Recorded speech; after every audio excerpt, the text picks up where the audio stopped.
Breaking news చూస్తున్నాం. త్వరలో ఏపీలో ఎన్నికల నగారా మోగనున్న నేపథ్యంలో ఏపీ రాజకీయాలు కాకరేపుతున్నాయి. ఓట్ల నమోదు ప్రక్రియపై పోటాపోటీగా అధికార ప్రతిపక్ష పార్టీలు కేంద్ర ఎన్నికల సంఘానికి ఫిర్యాదు చేశాయి. ఏప్రిల్లో శాసనసభ ఎన్నికలు నిర్వహించాలన్న యోచనలో ఉంది కేంద్ర ఎన్నికల సంఘం. ఈ మేరకు ఎన్నికల నిర్వహణకు సిద్ధమవుతున్న అధికారులు వరుస సమీక్షలతో బిజీ అయ్యారు. ఈ సందర్భంగా విజయవాడలో కేంద్ర ఎన్నికల ప్రతినిధులను కలిసి ఓట్ల నమోదులో అవకతవకలపై ఫిర్యాదు చేశారు వైసీపీ, టీడీపీ నేతలు.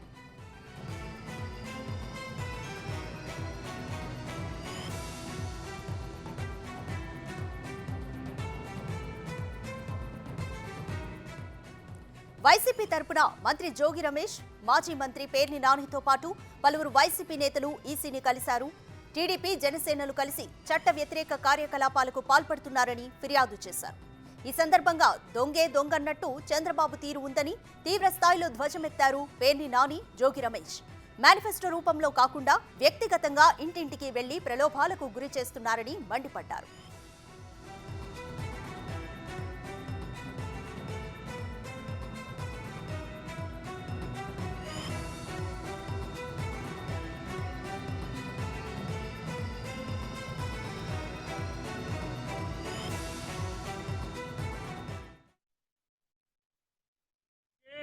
బజారున పడి దొంగ దొంగ అని చెప్పి ఇవాళ 2019కి ముందు ఏ ఓటర్ లిస్ట్ ఉందో ఇవాళకి అదే ఓటర్ లిస్ట్ ఉంది.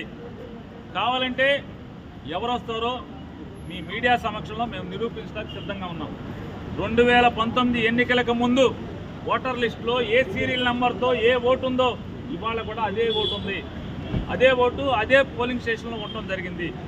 మరి అప్పుడు దొంగ ఓటు కానీ ఇవాళ దొంగ ఓటు ఎట్లా అయింది? వాళ్ళ తప్పుడు ఓటు కానీ వాళ్ళ తప్పుడు ఓటు ఎట్లా అయింది?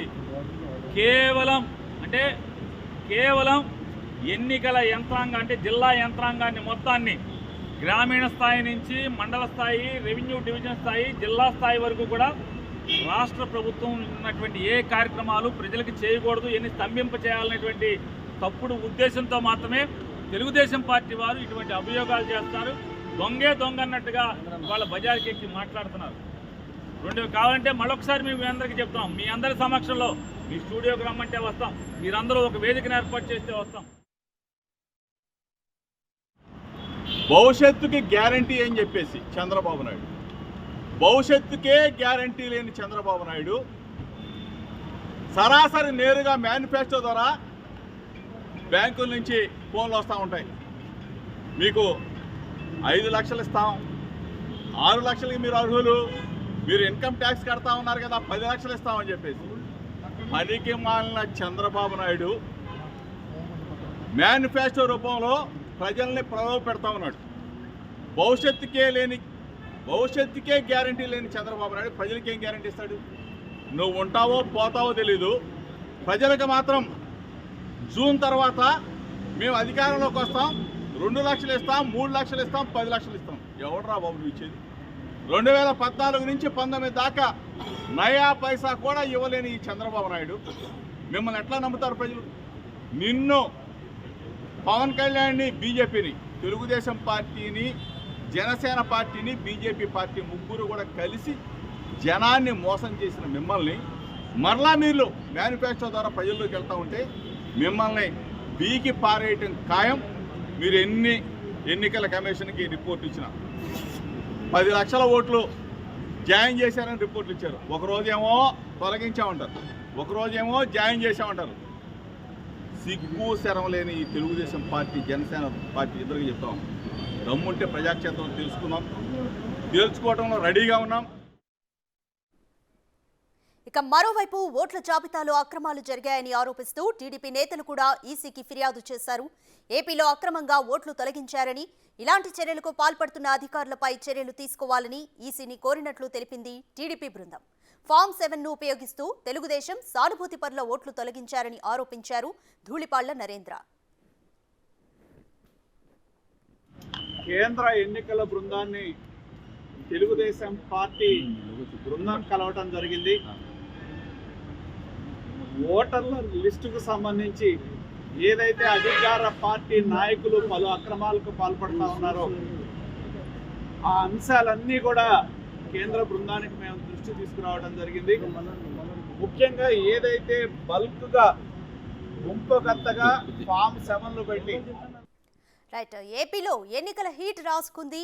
వైసీపీ టీడీపీలు ఒకరిపై ఒకరు కంప్లైంట్స్ చేసుకుంటున్నారు ఈసీకి. సో కంప్లీట్ డీటెయిల్స్ మా ప్రతినిధి శివ అందిస్తారు. శివ, ఇప్పటి వరకు వైసీపీ టీడీపీ చేసిన కంప్లైంట్స్ పై ఈసీ ఏ విధంగా స్పందించింది? రైట్, మొత్తం మీద చూసుకుంటే రాధిక, ఆంధ్రప్రదేశ్లో ఎన్నికల శంఖారావానికి అధికారులు పూరించారు. నిన్న మొన్న 2 రోజుల పాటు కేంద్ర ఎన్నికల సంఘం ఆంధ్రప్రదేశ్లో జిల్లా కలెక్టర్లు ఎస్పీలతో సమావేశమయ్యారు. మొదటి రోజు 18 జిల్లాల కలెక్టర్లు ఎస్పీలతో, నిన్న 8 జిల్లాల కలెక్టర్లు ఎస్పీలతో, నిన్న మధ్యాహ్నం కేంద్ర స్థాయి అధికారులతో అలాగే ఎన్నికల అధికారులతో ప్రత్యేక సమావేశమయ్యారు. ఆ తర్వాత వివిధ రాజకీయ పార్టీలకు సంబంధించి వచ్చిన విజ్ఞాత పత్రాలు టీడీపీ, జనసేన, వైసీపీ కూడా కేంద్ర ఎన్నికల సంఘానికి ఫిర్యాదు చేయడం జరిగింది. ఇక తాజాగా చూసుకుంటే అధికార వైసీపీ, ప్రతిపక్ష టీడీపీ ఒకరిపై ఒకరు గడిచిన సంవత్సర కాలంగా కూడా పరస్పరం ఫిర్యాదుల పరంపర చేసుకుంటున్నారు. మీరు బోగస్ ఓట్లు చేర్చారంటే మీరు బోగస్ ఓట్లు చేర్చారని చెప్పి ఒకరిపై ఒకరు ఫిర్యాదు చేసుకుంటున్న పరిస్థితి కనిపిస్తూ ఉంది. ఇక తాజాగా కేంద్ర ఎన్నికల సంఘం కొన్ని మార్గదర్శకాలని, కొన్ని విధి విధానాలని రాష్ట్ర అధికారులకి అలాగే జిల్లా కలెక్టర్లకి దిశానిర్దేశం చేసింది.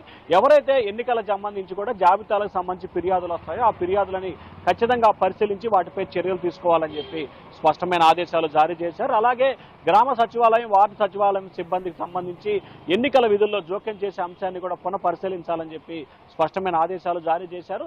ఎక్కడైతే అధికార పార్టీ కానీ ప్రతిపక్ష పార్టీ కానీ ఎన్నికల ప్రక్రియకి సంబంధించి అంటే ఓటింగుల జాబితా మార్పులు, చేర్పులు, బోగస్కు సంబంధించి ఫిర్యాదు చేస్తే వాటి మీద స్పష్టమైన చర్యలు తీసుకోవాలి. వాటిని జిల్లా స్థాయిలో ఆర్డీఓ కానీ లేకపోతే జిల్లా కలెక్టర్ కానీ జాయింట్ కలెక్టర్ స్థాయి అధికారులు వాటిని పరిశీలించి దానిపై స్పష్టమైన నివేదికలు తయారు చేయాలని చెప్పి కూడా ఆదేశాలు జారీ చేసింది. 2 రోజుల పాటు జరిగిన ఈ సమీక్షా సమావేశాల్లో పలు కీలకమైన నిర్ణయాలు తీసుకోవడం జరిగింది. ముఖ్యంగా ఎన్ని హై సెన్సిటివ్ గ్రామాలు ఉన్నాయి, ఎన్ని సెన్సిటివ్ గ్రామాలు, ఎన్ని ఎక్స్పెక్టెడ్ ప్రదేశాలు ఉన్నాయి, ఎన్ని మావోయిస్ట్ ప్రాంతాలు పోలింగ్ బూతులు ఉన్నాయి, దానికి సంబంధించి కూడా నివేదికలు సేకరించడం జరిగింది. అలాగే ఫిబ్రవరి చివరిలో ఎన్నికల నోటిఫికేషన్ వచ్చే అవకాశాలు కనిపిస్తున్నాయి.